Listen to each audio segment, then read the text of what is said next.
हमारी कपाले लेके दियो दयाल नबीर नाम हमारी कपाले लेके दियो दयाल नबीर नाम आमी चाই না বেহেশত আমি চাই না জাহান্নাম আমি চাই না বেহেশত আমি চাই না জাহান্নাম আমার কপালে लेके दियो दयाल नबीर नाम আমার কপালে लेके दियो दयाल नबीर नाम जारा नबीर प्रेमिक हबे जाबे मदीनाय मदीना मदीना करे जाबो गो सेथाय जोर करो सुबहानाल्लाह जारा नबीर आशिक हबे तारा चले जाय नबीर प्रेमिक होले परे देखले बोझा जाय आमी चाই না বেহেশত আমি চাই না জাহান্নাম আমি চাই না বেহেশত আমি চাই না জাহান্নাম আমার কপালে লিখে দিও দয়াল নবীর নাম আমার কপালে লিখে দিও দয়াল নবীর নাম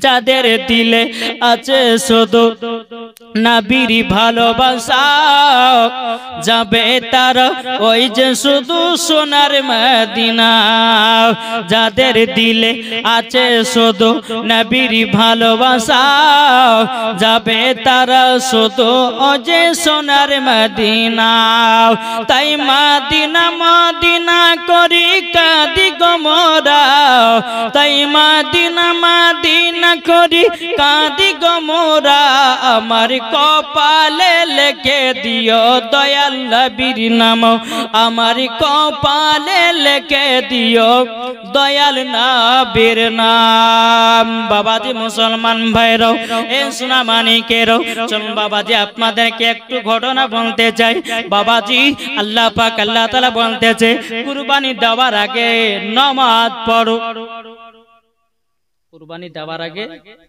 নামাজ পড়তে হবে না নামাজ পড়তে হবে কিন্তু বাবাজি মুসলমান এ সোনা মানিকেরা ওগো আমার আব্বাজি মুসলমান ভাইরাও আমরা এখন নামাজ পড়তে পারি না রে বাবা আমরা কুরবানি দেওয়ার জন্য বাবাজি মুসলমান ভাইরাও আমরা কত রকমের টাকা দিয়ে কুরবানি করি কিন্তু বেরাদর ইসলাম মুআজ্জাজ মানিকেরা আপনাদের কাছে একটা ঘটনা তুলে ধরি রে বাবা চলুন একটু এগিয়ে যাই একদিন হযরত মুসা কালিমুল্লাহ তিনি বাবা রাস্তা দিয়ে টুক টুক টুক টুক করে বাবা হেঁটে হেঁটে চলে যান বেরাদার একজন পাগল বাবাজি মুসা কালিমুল্লাহ কে বলতে জগ মুসা নবী আপনি এখন কোথায় যাবেন মুসা কালিমুল্লাহ বলতেছে বলে হে পাগল আমি তো এখন তুর পাহাড়ে যাব আল্লাহর সঙ্গে কথা বলার জন্য আমি আল্লাহর সঙ্গে কথা বলার জন্য যাব এই পাগলটা বলতেছে বলো গো মুসা নবী আপনি দেখছেন না আমি আল্লাহর ইবাদত করে করে করে আমি যে জায়গাটা সিজদা মেরেছি ওই জায়গাটা সিজদা দিয়ে দিয়ে গত হয়ে গেছে জোরে বলুন না সুবহানাল্লাহ এ বাবাজি ওগো আমার সোনা মানিকেরাও ও মা খালা শুনে যান রাতের বেলা গো মা জননীরাও এই পাগলটা এত আল্লাহর ইবাদত করেছে যেই জায়গাতে বাবা সিজদাটা দিয়েছে সিজদাটা দেওয়ার পরে বাবাজি এত আল্লাহর ইবাদত করেছে সিজদা দিয়ে দিয়ে দিয়ে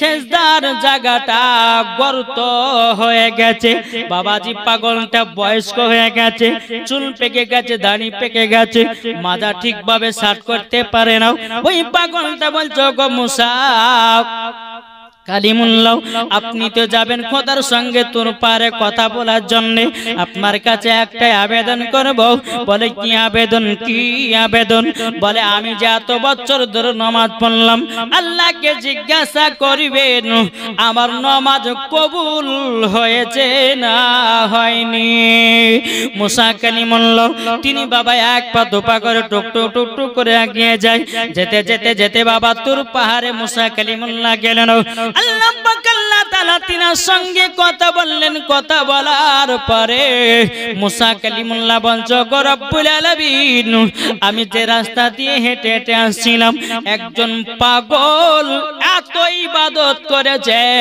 তার মাথা চুল পেকে গেছে, তার দাড়ি পেকে গেছে, এমন জায়গাতে সেজদা দিয়ে দিয়ে দিয়ে সেজদার জায়গাটাকে গর্ত করে দিয়েছে। ওগো আল্লাহ, ওই পাগলের নামাজ কবুল হয়েছে না হয়নি? আল্লাহ পাক আল্লাহ তাআলা বলছে, ওগো মুসা কালিমুল্লাহ, ওই পাগলটাকে জানিয়ে দাও তার ইবাদত কবুল হয় না, একটাও সেজদা কবুল হয় না। বাবাজি সোনা মানিক, তাইলে বাবাজি বোঝা গেল, আসুন এই পাগল বাবাজি এত আল্লাহর ইবাদত করে করে বাবা সেজদার জায়গাটাকে গর্ত করে দিয়েছে। তবে আল্লাহ পাক বলছে, এ মুসা কালিমুল্লাহ, তাকে বলে দাও কি যে তোমার একটাও সেজদা আল্লাহ দরবারে কবুল হয়নি। আচ্ছা বলুন তো, আমরা যদি নামাজ পড়ে পড়ে যদি কোনো মৌলবি যদি বলে তোমার নামাজ হয়নি, তাহলে নামাজ পড়তে ইচ্ছা করবে? জি, নামাজ পড়তে আর ভালো লাগবে কি? লাগবে না। কিন্তু বেরাদার ইসলাম মুআজ্জাজ সামানি কিরাম, মুসা কালিমুল্লাহ আসার পরে বলতে চাই, পাগল বাবাজি, ইনি তো পাগল, আল্লাহর পাগল, আমরা সবাই পাগল কিন্তু বাবা। কি গো, আমরা দুনিয়াতে যতগুলি মানুষ এসেছে আমরা সবাই পাগল।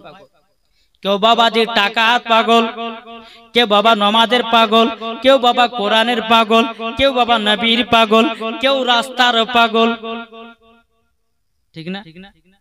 কিন্তু বিরাদার ইসলাম মুআজ্জাজ সামানি কিরাম, আল্লাহ পাক আল্লাহ তাআলা বলছে, আমার বান্দা বান্দিরা, বান্দা বান্দিরা, তোমরা যদি পাগল হতে যাও, আল্লাহর পাগল হও, নবীর পাগল হও, মরার পরে জান্নাতি জান্নাতি হওয়া যাবে। জোরে বলুন না সুবহানাল্লাহ। মুসা কালিমুল্লাহ বলতেছে, বলে পাগল, তোমার একটাও সেজদা আল্লাহ দরবারে কবুল হয় নাই। এই পাগল বাবাজি ঠিকভাবে মাজা সাফ করতে পারে না, মুখে দাড়ি পেকে গেছে, এ বাবাজি মাথার চুল পেকে গেছে। কিন্তু বেরাদার, ওই পাগলটা বলছে, গো মুসা কালিমুল্লাহ, আল্লাহ কবুল করুক চায় না করুক, আল্লাহর ফরমান, আল্লাহর ইবাদত করতে হবে, আমি করে যাব, আল্লাহ কবুল করুক চায় না করুক, এটা আল্লাহ পাক আল্লাহ তাআলা বিচার করবে। জোরে বলুন না সুবহানাল্লাহ। আমি জীবন নামাজ পড়া কাজা করব না, জোরে বলেন। নামাজ পড়া কোনদিন কাজা করব না, করব না। আল্লাহ পাক আল্লাহ তাআলা বলছে, এ মুসা কালিমুল্লাহ, ওই পাগলটাকে বলে দাও তোমার সমস্ত ইবাদত আল্লাহর দরবারে কবুল হয়ে গেছে। জোরে বলুন না সুবহানাল্লাহ। পাগলটাকে যখন এই কথা বলো, পাগলটা বলছে, গো মুসা কালিমুল্লাহ, আপনি যে এখনই বললেন যে আমার একটা সেজদা আল্লাহ দরবারে কবুল হয় না, এখন আবার কবুল হলে কেমনে? মুসা কালিমুল্লাহ বলতে, জগ পাগল, তুমি এখনই একটা কথা বললে, আল্লাহ কবুল করুক চায় না করুক, আমি আল্লাহর ইবাদত করে যাব, আল্লাহ পাক আল্লাহ তাআলা খুশি হয়ে তোমাকে জান্নাতি বানিয়ে নিয়েছে। নারে তাকবীর, এটা জোরে বলেন, নারে তাকবীর, নারে রিসালাত, মাসলাক আলা হযরত। এই বাবা তাইলে বুঝা গেল রে বাবা, এই পাগলটা এত আল্লাহর ইবাদত করেছে তবুও নামাজ ছাড়ে নাও। কিন্তু আমাদের কত বাহানা হয়ে যায়, বাবাজি জ্বর হলে পরে নামাজ পড়তে পারি না, বাবা অসুখ হলে পরে নামাজ পড়তে পারি না। কিন্তু বাবাজি না না, আল্লাহ পাক আল্লাহ তাআলা বলতেছে, যারা 5 ওয়াক্ত নামাজে পাবন্দী হবে বাবাজি, তারাই মরার পরে জান্নাতি হবে। জোরে বলুন না সুবহানাল্লাহ। তাই বাবা কবি বলতেছে, কে যাও ভাই নবীজির কাছে, জোরে বলেন, কে যাও ভাই নবীজির কাছে, এই পাগলের আরজি আছে আমার সালাম পৌঁছে দিও এই গরিবের কি বা করার আছে মাওলা গো এই গরিবের কি বা করার আছে কে যাও ভাই না বিজির কাছে এই পাগলের আরজি আছে আমার সালাম পৌঁছে দিও এই গরিবের কি বা করার আছে মাওলা গো এই গরিবের কি বা করার আছে টাকা করি নাই আমার শখ জেগেছে মদিনা যাওয়ার তাই তো মনের দোয়া কবুল করো এ গরিবের কি বা করার আছে মাওলা গো এ গরিবের কি বা করার আছে জোরে কানু সুবহানাল্লাহ এ বাবাজি আপনাদেরকে বলতে চাই যদি নবীর দিদার পেতে চান এসা নামাজ পড়ে পর বলবেন নবী রওজা শরীফ জোরে বলেন নবী রওজা শরীফ দেখি মন ভরে না দিদার দাও গো শাহে মদিনা দিদার দাও গো শাহে মদিনা যখন এই দোয়াটা করবেন আল্লাহ পাক আল্লাহ তাআলা আপনাকে একদিন মদিনা রওজা মুবারক দেখিয়ে দিবে জোরে বলে শুন বাবাজি কুরবানি দেওয়ার আগে নবীকে চিনবো কুরবানি দেওয়ার আগে নামাজকে চিনবো কুরবানি দেওয়ার আগে যাকাতকে চিনবো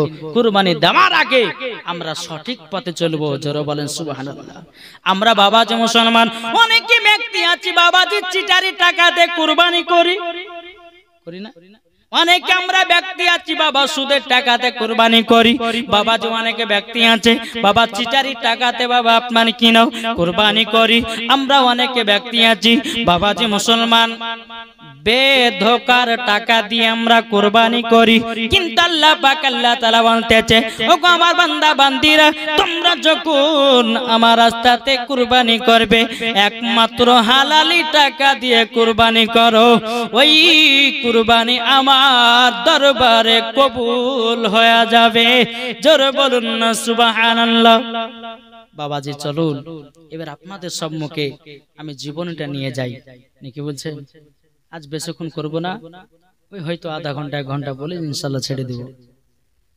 চলুন হযরত ইব্রাহিম খলিলুল্লাহ তিনার জামানাতে বাবা যে বাদশা এসেছিল বাদশা নমরুদ কে ছিল এই জীবনে কিন্তু আপনারা শুনেননি আজকে শুনে যান যেহেতু কুরবানি চান আপনারা চলছে যেহেতু আমাদেরকে কিছু কুরবানির ওয়াজ আপনাদেরকে শুনতে হবে আর ঈমান আকীদাকে তাজা করতে হবে জোরে বলুন সুবহানাল্লাহ তো বাবাজি ইব্রাহিম খলিলুল্লাহ তার বেটা ইসমাঈল আর এই ইসমাঈলকে আল্লাহ পাক আল্লাহ তাআলা পছন্দ করেন বলেন তিনাকে মিনা মাঠে কুরবানি করতে নিয়ে গেছিল এটা লাস্ট দিনে বলবো বাবা তো ইব্রাহিম খলিলুল্লাহর জামানাতে বাদশা ছিল বাদশা কি বললাম বাদশা নমরুদ আর মুসা নবীর আপনার জামানাতে বাদশা এসেছিল বাদশা ফেরাউন তো এই ইব্রাহিম খলিলুল্লাহর জামানাতে বাবাজি বাদশা নমরুদ এসেছে কিন্তু ইব্রাহিম খলিলুল্লাহ দুনিয়াতে আসেনি এদিকে বাদশা নমরুদ একটা স্বপ্ন দেখলো কি বিছানায় শুয়ে আছে স্বপ্ন দেখলো কি আসমানের একটা সূর্য এত আলো যেন সারা দেশকে আলোময় করে দিয়েছে জোরে বলে এই স্বপ্নটা কে দেখলো বাদশা নমরুদ আচ্ছা বাদশা নমরুদ কি ভালো এ তো কাফের নিজেকে আল্লাহ বলে দাবি করেছে ঠিক না কিন্তু বেরাদার মুআজ্জাজ সামানি কিরাম চলুন বাবাজি আগে যায় এই বাদশা নমরুদ যখন বাবা রাত্রে বেলা একটা স্বপ্ন দেখলো, আসমানের একটা সূর্য এত আলা ছড়িয়েছে, এত আলা ছড়িয়েছে বাবাজি মুসলমান ভাইরাও সারা পৃথিবীটাকে আলোময় করে দিয়েছে। কিন্তু বেরাদারও বাদশা নমরুদের চোখে আর ঘুম আসে না রে বাবা। বলে স্বপ্নের মানেটা আমাকে জানতে হবে, এই স্বপ্নের তাবিরটা আমাকে জানতে হবে। বাবাজি এ সোনা মানিকেরাও বাদশা নমরুদ সমস্ত গণৎকারদেরকে ডেকে নিয়ে আসা হলো বাবা, রাহিবদেরকে ডেকে নিয়ে আসা হলো। যারা স্বপ্নের মানে বলা হয় তাদেরকে বাবাজি গণৎকার বলা হয়। বাবাজি গণৎকারকে ডেকে নিয়ে আসা হলো। নিয়ে আসার পরে বাদশা নমরুদ বলতে চগো গণৎকারেরাও তোমরা শুনে রেখে দাও, শুনে রেখে দাও। আচ্ছা বলো না, বলো না, বলো না, আমি এই স্বপ্নটা দেখেছি আসমানে একটা সূর্য এত আলা ছড়িয়েছে, এত আলা ছড়িয়েছে, এই স্বপ্নের মানেটা কি হবে? সমস্ত গণৎকারেরা বাবাজি এই বাদশা নমরুদকে বলতেছে, বলো গো বাদশা নমরুদ তবে আপনাকে স্বপ্নের মানেটা বলবো নাকি? বাবাজি অনেক আপনার গণৎকার আসার পরে বাবাজি মুসলমান তারা বলতেছে আমরা বলতে পারবো না। পারবে ঠিক, কিন্তু বাবাজি এই গণৎকারেরা বাদশার সামনে ভয়ে বলতে পারে না। কিন্তু বেরাদ ইসলাম মাদান সামানিক রাম এদিকে বাদশা নমরুদ সারা এলাকাতে বাবা ছড়িয়ে দিল, কোন ব্যক্তি যদি এই স্বপ্নের মানে যদি বলতে পারো আমি তোমাদেরকে বড় বড় ইনাম পুরস্কার দেব, ইনাম পুরস্কার দিব। সমস্ত গণৎকারদেরকে বাবাজি আপনার কি করা হলো জানিয়ে দেওয়া হলো। সমস্ত গণৎকারেরা বাদশা নমরুদের বাড়িতে বাবাজি হাজির। বাদশা নমরুদ বলতে এক গণৎকারেরা আমি একটা স্বপ্ন দেখেছি, এই স্বপ্নের মানেটা যদি তুমি বলতে পারো আমি তোমাকে বড় ইনাম পুরস্কার দেব। একজন বড় গণৎকার বলছে, বলে দিবেন তো? বলে হ্যাঁ। বলে শোনেন এই স্বপ্নের মানেটা হলো এটাই, দুনিয়াতে একজন আল্লাহর নবী আসবেন, আসার পরে পরে আপনার ধন দৌলতকে সব ধ্বংস করে দেবে। জোর হবে না? এই বাদশা নমরুদ বাবাজি বলতেছে, বলে কি? বলে হ্যাঁ এটাই স্বপ্নের মানে। বলে দুনিয়াতে এমন একজন আল্লাহর নবী আসবেন, আসার পরে তোমার সমস্ত মাল দৌলত গুলোকে সব ধ্বংস করে দিবে, তোমার জমি জায়গা যা আছে সব ধ্বংস করে দিবে। যখন বাবাজি এই কথা বলার পরে বাদশা নমরুদের বাবা ভয় ঢুকে গেল, কবে আসবে, কবে আসবে? কিন্তু বাবা গণৎকারে বলতে চোখ বাদশা নমরুদ কবে আসবে আমরা বলতে পারবো না, বলতে পারবো না। ঠিক একদিন দুনিয়ার সরজমিনে আসবে। কিন্তু বাদশা নমরুদ বলল গো গণৎকারেরা ওই ছেলেটাকে আমরা দুনিয়াতে আসতে দিব না। কিন্তু বাবাজি আল্লাহ পাক আল্লাহ তাআলা যাকে দুনিয়াতে পাঠাবে বাবা তাকে কেউ কি রক্ষা করতে পারে নাকি? পারবে? আল্লাহ যাকে দুনিয়াতে পাঠাবে যাবেই, কারোর মাধ্যম দিয়েও যাবে। গণৎকারেরা বলছে আপনি কিভাবে মানা করবেন, কিভাবে আসতে দেবেন একটু বলুন তো? তো বাদশা নমরুদ বলছে যে শুনেন আমি আসতে দেব না এই কারণের জন্য আমি এলাকাতে একটা আইন জারি করে দেব। বলে কি? বলে যে সমস্ত ছেলেদের বিবাহ শাদী হয়েছে তাদেরকে আলাদা আলাদা করে দেব, যেন তারা একই জায়গাতে একত্রিত না হতে পারে। আর স্বামী স্ত্রী যদি একই জায়গাতে একত্রিত না হয় তো সন্তান আসবে না, ছেলেটাও আসবে না। এ হচ্ছে বাদশা নমরুদের ছলনা বাবাজি। কিন্তু আল্লাহ পাক আল্লাহ তাআলা যার মাধ্যম দিয়ে পাঠাবে, আল্লাহ বলতেছে যার মাধ্যম দিয়ে পাঠাবো দুনিয়ার এমন কোন মানুষ নাই যে রক্ষা করতে পারে নাকি বলছেন? বেরাদার ইসলাম মাদান সামানি কিরাম এই রকম ভাবে নিয়ে বাবাজি এরকম এখন মোদি সরকার কি মোদি সরকার কিছুদিন আগে বলছিল না যে 18 বছর মহিলাদের না হলে পরে বিয়ে হবে না, বিয়ে দেওয়া যাবে না। তারপরে মোদী সরকার আইন জারি করেছে যে মেয়েদেরকে জিন্সের প্যান্ট কিনতে হবে। করেছে না করেনি? এইরকম বাবাজি বাদশাহ নমরুদ তার জামানাতে এইরকম আইন কড়া করে দিল কি যে কোন স্বামী স্ত্রী যেন একই জায়গাতে একত্রিত না হয়। যাদের বিয়ে হয়েছে তাদেরকে ধরে নিয়ে আসলো, মহিলাকে এবং পুরুষদেরকে ধরে নিয়ে আসা হলো। ধরে নিয়ে আসার পরে বাবাদের মুসলমান ভাইরাও এই সোনামানিকেরাও ধরে নিয়ে আসার পরে ছেলেদেরকে একটা ঘরে রাখা হলো, মহিলাদেরকে একটা ঘরে রাখা হলো। রাখার পরে বাবাজি দিনের পর দিন যায়, রাতের পর রাত আসে। কিন্তু বেরাদার মুআজ্জাজ সামানি কিরাম, আল্লাহ পাক আল্লাহ তাআলা বলতে চোখো আমার বান্দা বান্দিরাও, দুনিয়াতে এমন একজন নবী পাঠাবো এ বাদশা নমরুদের সব ধ্বংস হয়ে যাবে। বেরাদার ইসলাম মুআজ্জাজ সামানি কিরাম, আজকে দুনিয়াতে অনেক বহুত রকমের বাবাজি মানুষ বাড়িয়েছে রে বাবা, অনেক রকমের মানুষ বাড়িয়েছে। কিন্তু বেরাদার ইসলাম মুআজ্জাজ সামানি কিরাম, আল্লাহ পাক আল্লাহ তাআলা বলতেছো আমার বান্দা বান্দিরাও, তোমরা যদি সঠিক পথে চলো, সঠিক যদি আল্লাহর ইবাদত করতে পারো, মরার পরে জান্নাতি জান্নাতি। জোরে বলুন না সুবহানাল্লাহ। এ বাবাজি মুসলমান ভাইরাও, ওগো আমার সোনামানিকেরাও, এই রকম ভাবে একদিন দুদিন তিন দিন করে বাবাজি যেতে যেতে যেতে যেতে ইব্রাহিম খলিলুল্লাহ বাবাজি তিনার মা কেউ বাবা জেলে ভরেছে, তিনার বাবাকে আপনার বন্দী করে রেখেছে। আল্লাহর কি কুদরত, গভীর রাত্রিতে স্বামী স্ত্রী বাবা মিলনিত হলো। বাবাজি আল্লাহর কি কুদরত, বেরাদার ইব্রাহিম খলিলুল্লাহ তিনার মার গর্ভে চলে আসলো। জোরে বলুন না সুবহানাল্লাহ। যখনই বাবা গর্ভে চলে এসেছি, ইব্রাহিম খলিলুল্লাহর মা বাবা এই রাজপ্রতিটা ছেড়ে দিয়ে, আপনার বাদশা নমরুদের বাণীটা ছেড়ে দিয়ে গভীর রাত্রিতে বাবাজি আপনার বদদূরে চলে গেছে। যদি বাদশা নমরুদ জানতে পেরে নাই আমাদেরকে দুনিয়া থেকে চিরবিদায় করে দেবে, আমাকে জায়গা থাকলে পরে হবে না হবে না।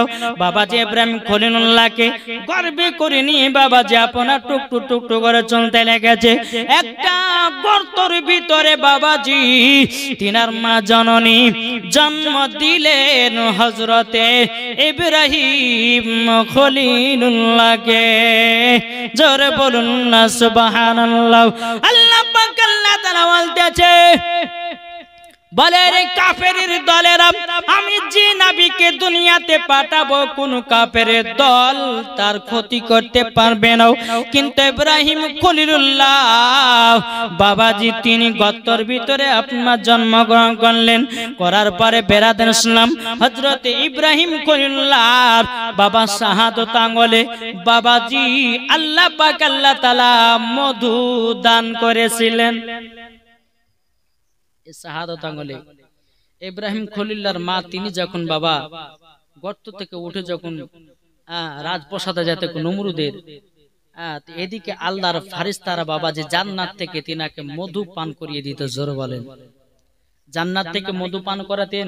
তারপরে হযরত ইব্রাহিম খলিলুল্লাহ নিজের এই শাহাদত আঙ্গুল দিয়ে মুখে বাবাজি আঙ্গুল চুষে চুষে বাবাজি তিনি মধু পান করতেন। জোরে বলেন সুবহানাল্লাহ।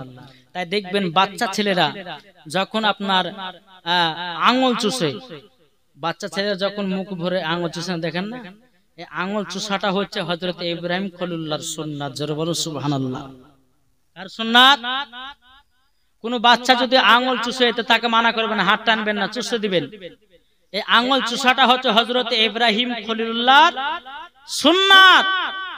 বাবাজি চলুন এইরকম ভাবে নিয়ে এক নয় দু নয়, হযরত ইব্রাহিম খলিলুল্লাহর বয়স যখন বাবাজি 7 মাস হলো, কমাস 7 মাস। এদিকে ইব্রাহিম খলিলুল্লাহ তেনার মাকে বলছে, মা গো, ও মা জানানি, আমার আল্লাহকে। তেনার মা বলছে, বেটা ওই যে সূর্য দেখছো না, ওই সূর্যটা হয়েছে তোমার আল্লাহ। ইব্রাহিম খলিলুল্লাহ মাত্র 7 মাসের বাচ্চা। বলছো গো মা জাননী, তুমি সূর্যটাকে আল্লাহ বলতেছো, কিন্তু গো মা সন্ধ্যা হলো তো ডুবে যায়। এই সূর্য আমার আল্লাহ হতে পারে না। জোরে বলুন না সুবহানাল্লাহ। আর একদিন বলতেছে, বলো গো মা আমার রবকে, আমার খোদাকে বলুন না। বলছে বেটা ওই যে আসমানে তারা দেখেছো, ওই তারাটা হলো তোমার রব, এই তারাটা হলো তোমার স্রষ্টা, এই তারাটা হলো তোমার খোদা। ইব্রাহিম খলিলুল্লাহ তিনি বলছে, গো মা জননী, না না এটা আমার রব হতে পারে না। ও মা জননী আমার রবকে বলুন না, বলুন না। বেরাদর ইসলাম মুআজ্জাজ সামানিকেরাও, তিনার মা বলছে বেটা ওই যে আসমানে চাঁদ উঠেছে, ওই চাঁদটা হলো তোমার রব। তিনার মাকে বলছে মা গো রাত হলে পরে চাঁদ উঠে, দিনের বেলা চাঁদ দেখা যায় না কেন? এটা আমার রব হতে পারে না। যিনি চাঁদকে উঠায়, যিনি সূর্যকে উঠায়, যিনি তারাকে উঠায়, তিনি হবে রব। জোরে বলুন না সুবহানাল্লাহ। তিনি হবে রব। কিন্তু গায়েবী আওয়াজ দিয়ে আসতেছে। কি গায়েবী আওয়াজ আসলো? আল্লাহর তরফ থেকে গায়েবী আওয়াজ আসলো, ইব্রাহিম খলিলুল্লাহ তবে শোনো গো শোনো, তোমার চাঁদ আল্লাহ নয়, তোমার সূর্য আল্লাহ নয়, তোমার তারা আল্লাহ নয়, আল্লাহ হলাম আমি, আমি এক আল্লাহ। কুল হুয়াল্লাহু আহাদ, আল্লাহ হলো এক। জোরে বলুন না সুবহানাল্লাহ। বেরাদর ইসলাম মুআজ্জাজ সামানিকেরাম, আমার ইব্রাহিম খলিলুল্লাহ তিনার মাকে বলছে, বলো গো মা জননী, আপনার তো মূর্তি পূজার সব ব্যবস্থা করতেছেন। হযরতে ইব্রাহিম খলিলুল্লাহর আব্বার নাম ছিল বাবা আজর।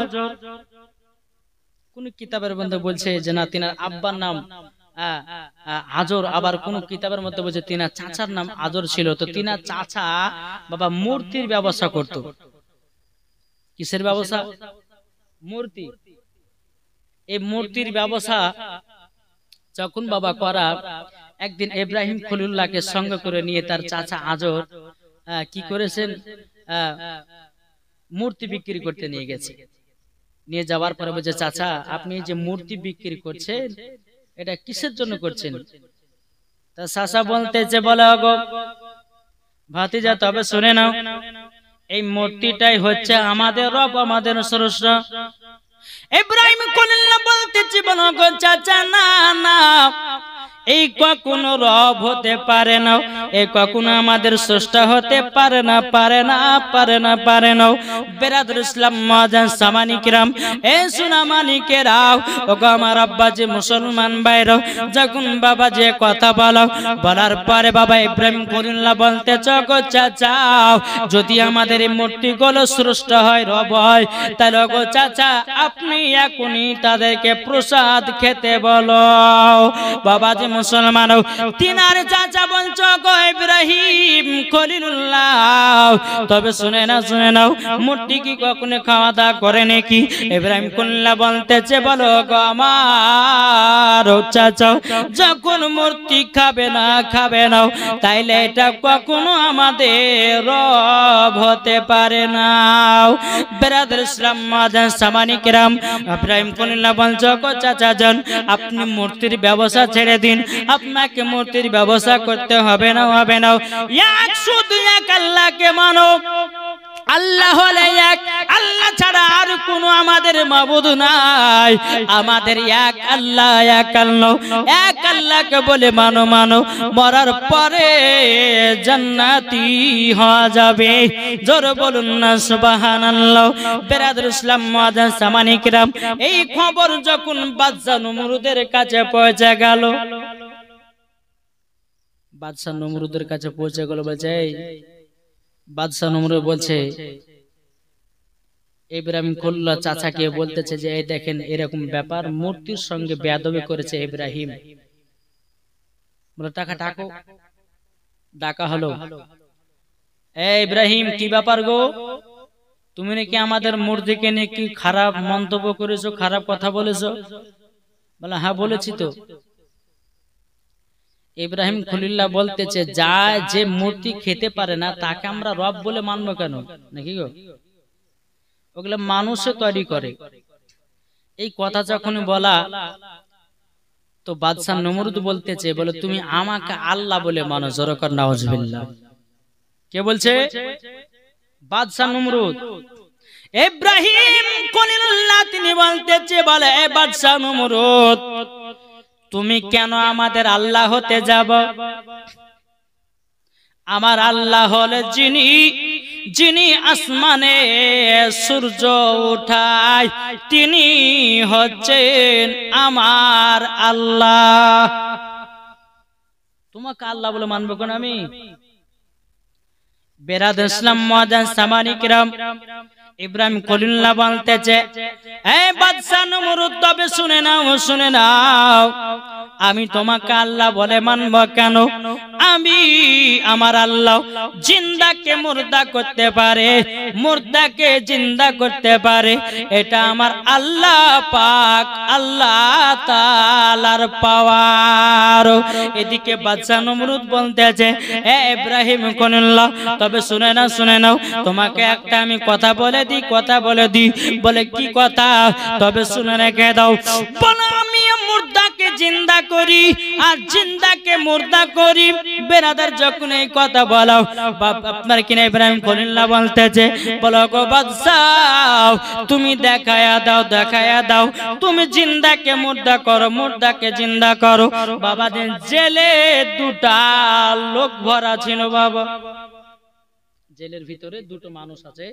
তো দুজন মানুষকে বাবা বের করে নিয়ে আসা হলো, একজনকে মেরে ফেললো, একজনকে জীবিত রেখে দিল। ইব্রাহিম খলিলুল্লাহ, দেখো আমি একজনকে মেরে ফেললাম, একজনকে জীবিত রেখে দিলাম।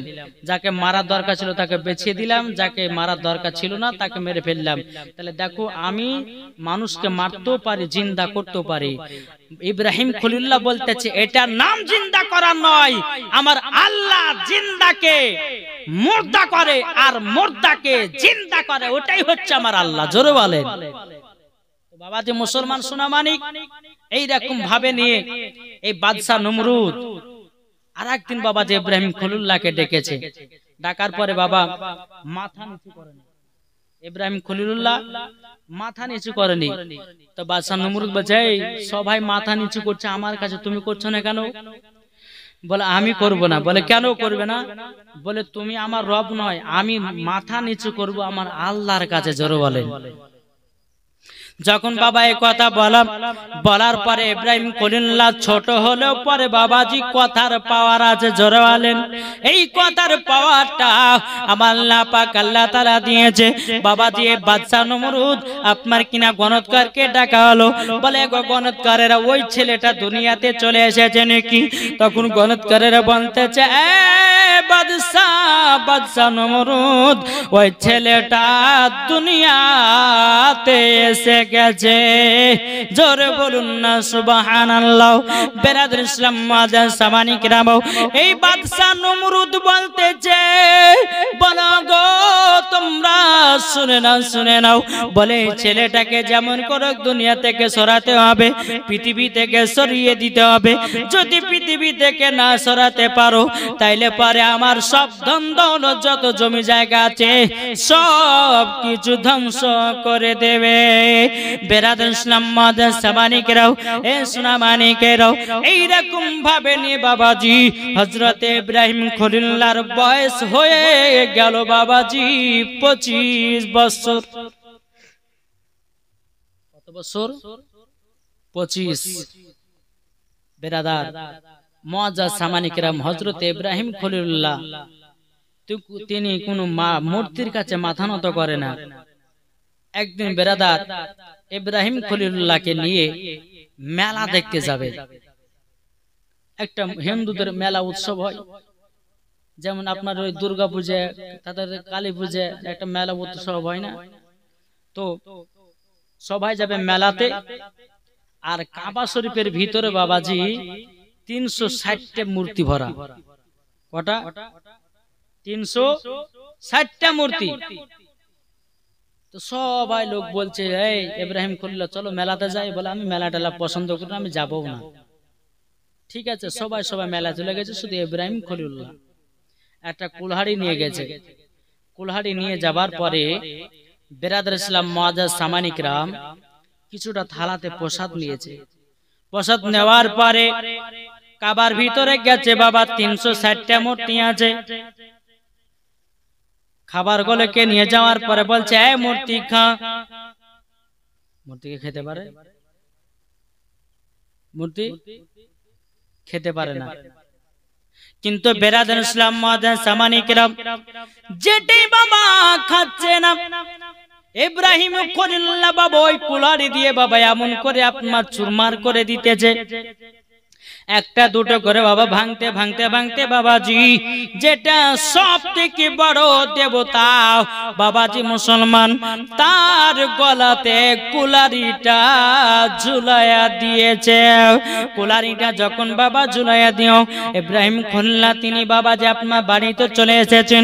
বাড়িতে আসার পরে বেরাদান সমস্ত ব্যক্তিরা মেলা থেকে বাড়িতে এসেছে। আসার পরে দেখতেছে তাদের মূর্তিগুলো সব ভেঙে চুরমার করে দিয়ে কে ভাঙলো কে ভাঙলো বলে শুনে নাও এই বিচার বাদশা নমরুদের কাছে পাঠানো হলো। বাদশা নমরুদকে বলো গো আমরা সবাই মেলাতে গেছিলাম আর কাবার ভিতরে 360টা মূর্তি ছিল, কে জানো ভেঙে চুরমার করে দিয়েছে। বাদশা নমরুদ তিনি বলতেছে বলে কি? বাদশা নমরুদ বলতেছে বলে শুনে নাও, যদি মূর্তি ভেঙেছে ও ইব্রাহিম ছেলেটাই ভেঙেছে, তার ছাড়া আর কেউ ভাঙবে না। সবাই তো মেলাতে গেছিল। বলে তাই নাকি? বললাম বেরাদান ইসলাম মাজার সামানিকরাও যখন বাবা যে কথা বলার পর ইব্রাহিম খলিলুল্লাহকে আপনার ডাকা হলো। ডাকার পরে বলতেছ ইব্রাহিম তুমি আমাদের মূর্তি গুলো ভেঙেছো কেন? ইব্রাহিম খলিলুল্লাহ বলছে আচ্ছা আপনাদের মূর্তি যদি ভেঙে থাকে তা আপনাদের বড় দেবতাকে জিজ্ঞাসা করেন কে ভেঙেছে বলে দেবে। জোরে বলবেন না? ইব্রাহিম খলিলুল্লাহ বলতেছে যে আমি যদি ভেঙে থাকি তো আপনার বড় দেবতা যার গলাতে কুলহাড়ি ঝোলা আছে, কুড়হল ঝোলা আছে, তাকে জিজ্ঞাসা করেন না কে ভেঙেছে, ওই বলে দেবে। এরা বলছে যে সে কি কোনদিন বলতে পারে? ইব্রাহিম খলিলুল্লাহ বলছে সে যদি না বলতে হতো সে রব কি করে হতে পারে? হ্যাঁ নাকি গো? সে যদি নাই বলতে পারে যে এতগুলি মূর্তি গুলোকে ভেঙেছে, যদি ওই নাই বলতে পারে তার কেন আমরা পূজা করব, তার কেন গুণগান করব? ইব্রাহিম খলিলুল্লাহ যখন এই কথা বলে তো কোনো মতে এই বাদশারা শুনবে না, কাফেরের দলেরা শুনবে না। এই কাফের এই বাদশা নমরুদ বলতে লাগলো কি যে ইব্রাহিম খলিলুল্লাহকে জ্বলন্ত আগুনে তাকে নিক্ষেপ করা হবে। একটা গর্ততে বাবাজি 1 না 2 না 100 বছর ধরে কাঠের আগুন জ্বলছে, ওই কাঠের আগুনের ভিতরে ইব্রাহিম খলিলুল্লাহকে নিক্ষেপ করবে। এটা আপনার ঘোষণা করে দিল যে তোমার শাস্তি হচ্ছে এটাই। একবার দূরে পড়ুন আল্লাহুম্মা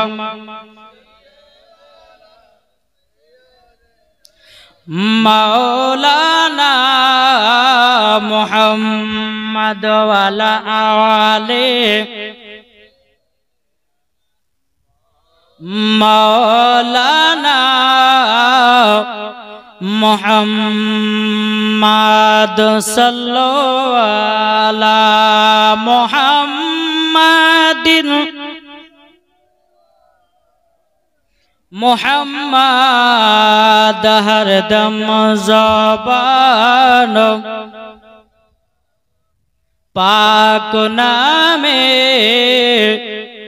মুহাম্মদ যাদের দিল আছে শুধু নবীজির নাম, একবার জোরে বলুন সুবহানাল্লাহ। যাদের দিলে আছে শুধু নবীজির নাম, ডেকে নাও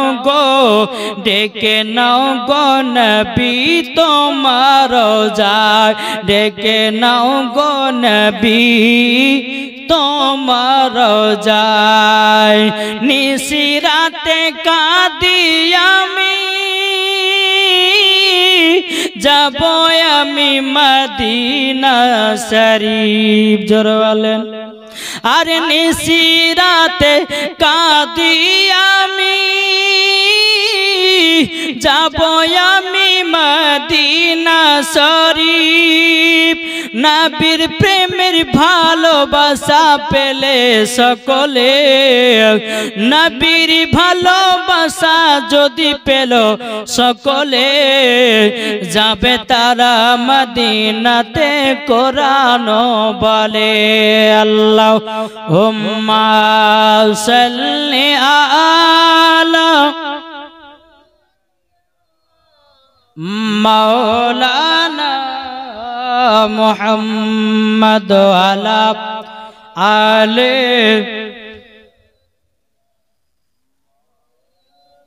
মাওলানা মুহাম্মদ সাল্লাল্লাহু তাআলা আলাইহি সাল্লাম।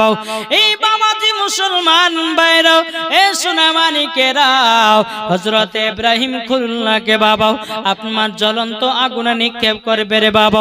কিন্তু বেরাদার ইসলাম মুআজ্জাজ জামানিকেরা, সারা এলাকাতে বাবাজি এলান করে দিয়েছে, বলে কে দেখবা চলে এসো, আমাদের মূর্তি ভেঙেছে ইব্রাহিম খলিলুল্লাহ, তার শাস্তি হলো তাকে জ্বলন্ত আগুনে পোড়াবো। বেরাদার ইসলাম মুআজ্জাজ জামানিকেরা, ও গণিত মানুষ বাবাজি ইব্রাহিম খলিলুল্লাহকে দেখবার জন্য বাবাজি সবাই ছোট ছোট ময়দান আপনার লোড করে দিয়েছে। একজন ব্যক্তিকে জ্বলন্ত আগুনে জ্বালাবে বাবাজি সবাই দেখার জন্য বাবাজি ময়দান লোড হয়ে গেছে। বেরাদার ইসলাম মুআজ্জাজ জামানিকেরা, আমার ইব্রাহিম খলিলুল্লাহকে বাবাজি একটা গাছে বেঁধেছে, যাকে বলা হয় আশা গাছ। ওই আশা গাছে বাবা হাত দুখানকে বেঁধেছে, পা দুখানকে বেঁধেছে, আর বেঁধে নিয়ে বাবাজি তাকে টানতে টানতে নিয়ে যাবে আপনার জ্বলন্ত আগুনে।